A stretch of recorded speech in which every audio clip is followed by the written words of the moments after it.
Hello बच्चों, आज हम देखने वाले हैं क्लास 12 का इम्पोर्टेंट टॉपिक जो कि आपके पेपर के लेवल का सबसे इम्पोर्टेंट टॉपिक है। इसमें कुछ टॉपिक ऐसे दिए गए हैं 41-42 क्वेश्चन जो फर्स्ट बुक से है। फर्स्ट बुक के अकॉर्डिंग हमें सारे क्वेश्चनों को देखना है। स्टार्टिंग से लेकर दिया गया हर एक टॉपिक और सभी टॉपिक को हम बहुत डीपली कंज्यूम भी करेंगे। जैसे आप गुलाम का नियम ले लीजिए, ये भी आपका सबसे इम्पोर्टेंट टॉपिक है। काफ़ी बार आया है, भले 2 नंबर में आता है, 2 नंबर से लेकर आता ही है 2 नंबर में। देखिए, हर एक टॉपिक को हम बेसिक तरीके से देखेंगे, जिस अकॉर्डिंग हम सिंप्लीफिकेशन करेंगे, उसी अकॉर्डिंग हमें देखना भी है कि हर एक टॉपिक को कैसे कंज्यूम करना है। अभी हम फर्स्ट बुक ही देख रहे हैं, आगे हम सेकंड बुक को भी देखेंगे। फिजिक्स के सेकंड बुक में ज़्यादा नहीं, बट हाँ है कुछ ऐसे क्वेश्चन है जो बार बार क्वेश्चन रिपीटेड किए जाते हैं। इसमें 40 से 42 क्वेश्चन अगर इतना आप तैयार कर देते हो तो इससे बाहर से क्वेश्चन आपके नहीं आने वाले हैं। पहले हम फर्स्ट बुक को देख लें, उसके बाद सेकेंड बुक पर हम आएंगे। फर्स्ट बुक के अकॉर्डिंग देखा जाता है गुलाम का नियम। गुलाम का नियम हर बार आया हुआ है, लगभग 2 नंबर में पूछा जाता है, बहुत ज़्यादा नहीं पूछा जाता है, डेरिवेशन करना, इसके बारे में हम देखेंगे। उसके बाद आ जाता है विद्युत क्षेत्र की तीव्रता। इससे भी कई सारे फार्मूले हैं। गुलाम के नियम का भी कई फार्मूला है, विद्युत क्षेत्र की तीव्रता का भी कई फार्मूला है जो कि आता है। तो ये टॉपिक हमारे लेवल के भी इम्पोर्टेंट है, जैसे कहीं से भी आ सकता है कि नहीं है। कंज्यूमनेस में देखा जाएगा विद्युत द्विध्रुव आघूर्ण, विद्युत द्विध्रुव आघूर्ण भी काफ़ी आया है।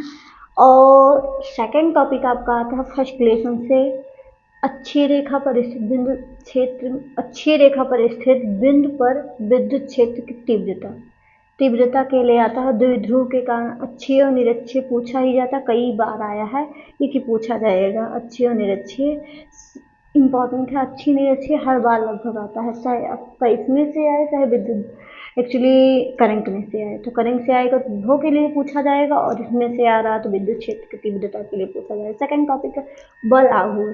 बल आघूर्ण इसका डेरिवेशन टाउ से दिखाया जाता है। ये भी आता 2-3 नंबर में मैक्सिमम आता ही है। जितना टॉपिक बता रहे हैं उससे बाहर क्वेश्चन आने वाला नहीं है। 100% है कि फुल नंबर आने वाला है अगर ये टॉपिक आप तैयार करके जाते हो।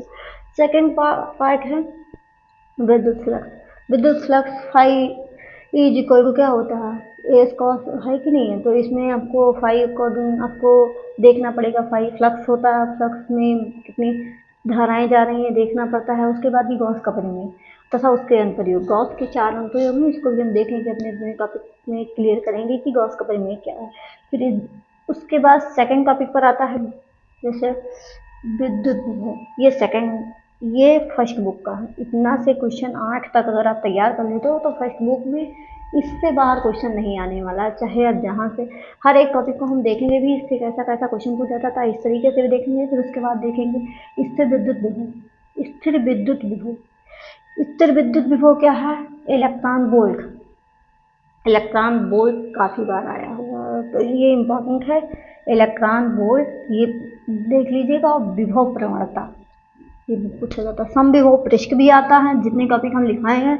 इससे बाहर देखिए, फिजिक्स आसान नहीं होता, ये भी ध्यान रखिए। फिजिक्स जैसे जितना बच्चे देखते हैं उतना आसान नहीं होता है। काफ़ी बार देखा गया है कि बच्चे इसमें वो रहते हैं कि फिजिक्स मतलब हम ना पढ़ें या छोड़ दें, तो आप छोड़ दोगे तो इसमें नुकसान किसी का और नहीं होगा, जो भी नुकसान होना है आप ही का नुकसान होना है। रीज़न यही है कि इम्पोर्टेंट टॉपिक और उससे रिलेटेड अगर क्वेश्चन हम तैयार रखते हैं तो हमें कोई प्रॉब्लम नहीं होगी। बट कहीं ना कहीं देखा गया है कि ये क्वेश्चन कंज्यूम करने के लिए, जैसे देखिए इकट्ठा हमें सीक्वेंस से अब हम हर एक दिन में कम से कम 4 या 5 टॉपिक खत्म करेंगे। और बेसिक जैसा क्वेश्चन आता है, अगर आप पढ़ भी लेते हो एक झलक, अगर आपने रिवीजन किया, नोट्स बनाया है, तो फिर कोई दिक्कत नहीं होगी। यहाँ से बाहर क्वेश्चन नहीं आने और फर्स्ट बुक से जितना हमने टॉपिक दिया है, सारे क्वेश्चन सारे टॉपिक उस पर किस तरीके से क्वेश्चन आते हैं, उसका कैसा डेरिवेशन होता है, बेसिक सिंपल फॉर्म में हमें देखना है। सेकंड पर आ जाते हैं विद्युत स्थितिज ऊर्जा। विद्युत स्थितिज ऊर्जा क्या है, ये भी ऊर्जा के रिलेटेड में है क्वेश्चन।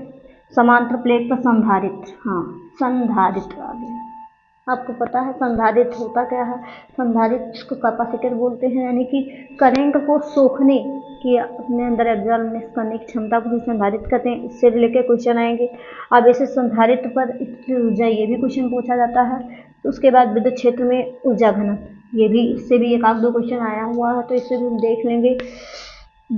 धारा घनत्व, धारा घनत्व भी देख, धारा घनत्व में कुछ ऐसे हैं जे से रिलेटेड हैं, तो जो कि आते हैं कभी कभार, लेकिन देख लिया जाए। जैसे कि फिजिक्स का सिलेबस हार्ड होता है, ये भी ध्यान रखिएगा। अगर एक बार फिजिक्स का क्वेश्चन हार्ड आया है, दो में से दो पेपर होते हैं, केमिस्ट्री और फिजिक्स। केमिस्ट्री फिजिक्स अपने आप में ही स्ट्रॉन्गनेस सब्जेक्ट है, इसमें मिलता है 70 नंबर। क्वेश्चन कहीं से भी आ सकता है और सारे टॉपिक इंपॉर्टेंट है, इसीलिए सभी को तैयार करना जरूरी है।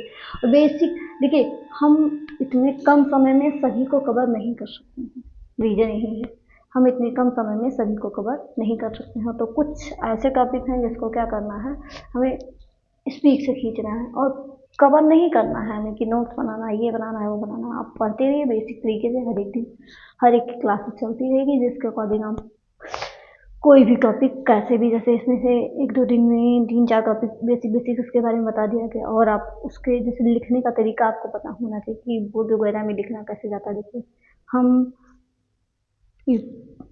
पूरा 95 प्लस तभी ला सकते हैं। देखिए बहुत सारे बच्चे होते हैं जो कवर किए रहते हैं लेकिन 95 प्लस नहीं ला सकते हैं, तो उनको तैयारी अलग से कर, उनकी तैयारी इसी स्ट्रांगनेस होती, और कभी स्कूल भी नहीं जाएंगे, कुछ भी नहीं करेंगे, देखने में ऐसा लगेगा, लेकिन लास्ट में वो क्या कर देते हैं, चांस मार देते हैं। तो ये चांस आपको भी अपने लाइफ में अप्लाई करना है। धारा घनत्व हो गया।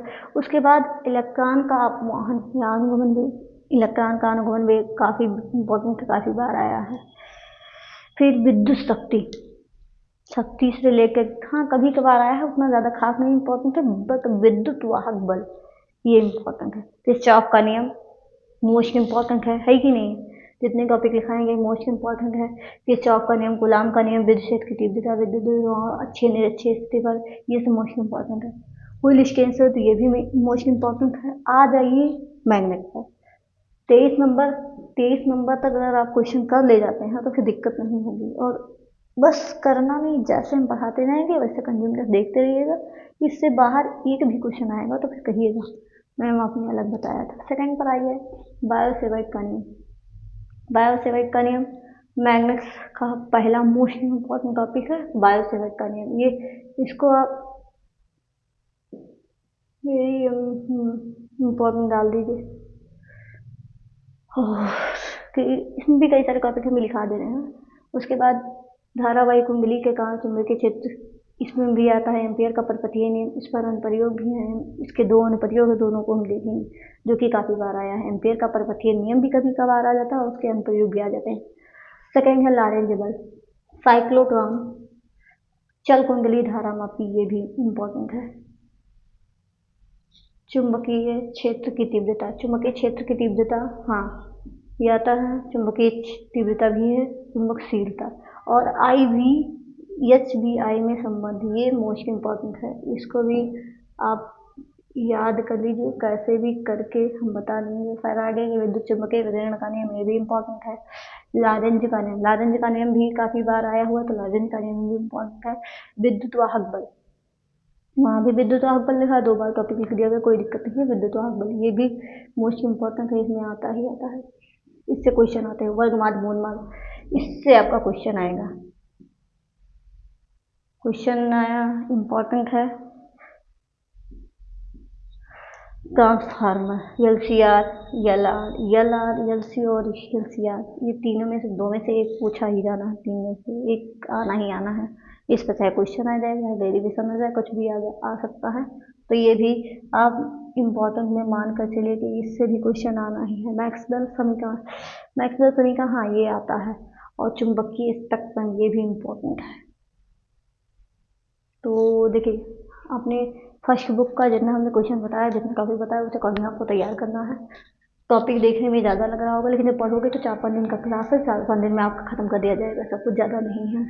एक सीक्वेंस चला जाएगा कि बस बेसिक बेसिक इसके बारे में पढ़ते चले जाए कि हमारा हो जाए, कितना भी है। जैसे देखिए हम महाभारत लिखा, महाभारत पढ़ा दी, तो महाभारत से आप पास नहीं हो सकते। पास हो जाओगे सही है, लेकिन क्या हम पास होने के लिए बने?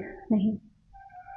तो उस अगर हम पास होने के लिए नहीं बने हैं, कुछ अच्छा करने के लिए बने हैं, कुछ ज़्यादा ही देखिए मम्मी पापा पढ़ा रहे हैं तो कुछ ज़्यादा सोच कर ही पढ़ा रहे हैं, तो उसको हमें देख कर ही चलना पड़ेगा। सेम पर्वतीय नेम इसमें इम्पोर्टेंट है, ये चीज़ें देख लिया जाए। ये भी इम्पोर्टेंट है, ये भी इम्पोर्टेंट है, ये मोस्ट इम्पोर्टेंट है दोनों। और विद्युत फ्लक्स बला घूर्ण ये भी आता है, गॉस का परिमेय, ये भी आपको तैयार करना रहेगा। गॉस का परिमेय जो है इसके चार अनुप्रयोग में से एक अनुप्रयोग पूछा जाएगा, तो आपको ध्यान रखिएगा। एक अनुप्रयोग पूछा जाएगा तो दोनों को ध्यान रखिएगा कि कैसे क्या करना है। सेम उसके बाद देखें विद्युत विभव, ये भी इम्पोर्टेंट है, ये इसमें ये भी इम्पोर्टेंट है, ये भी आता ही आता है। इलेक्ट्रॉन वोल्ट ये भी इम्पोर्टेंट है। विभव प्रवणता ये मोस्ट इम्पोर्टेंट है। साथ में आपको देखना है समविभव पृष्ठ इम्पोर्टेंट आया है काफ़ी बार, ये भी पूछा जाता है। सेम अगर देखा जाएगा विद्युत स्थिर ऊर्जा ये भी इम्पोर्टेंट है। साथ में संधारित्र पर भी इम्पोर्टेंट है, ऊर्जा भी इम्पोर्टेंट, घनत्व भी इम्पोर्टेंट है। और इलेक्ट्रॉन अपमोहन वेग ये मोस्ट इम्पोर्टेंट है, ये आता ही आता है, काफ़ी बार आया है, तो ये ध्यान रखिएगा। ओम का नियम ये इम्पोर्टेंट है। विद्युत और हक बल ये भी इम्पोर्टेंट है। और किरचॉफ का नियम मोस्ट इम्पोर्टेंट है। चाहे देखिए जो टॉपिक बता रहे हैं इससे कहीं ना कहीं क्वेश्चन आना ही आना, चाहे उस पर कोई अलग रिलेटेड क्वेश्चन आए कि कहीं से भी आ जाए, लेकिन क्वेश्चन आना ही आना। तो इसमें आप थोड़ा सा भी रिस्क मत लीजिएगा कि हमें आए या ना आए, लेकिन पढ़ना जरूर है। धन्यवाद। आगे हम अगली क्लास में सेकंड बुक के बारे में पढ़ेंगे, सेकंड बुक पढ़ लेंगे तो उसके बाद आगे हम चलेंगे।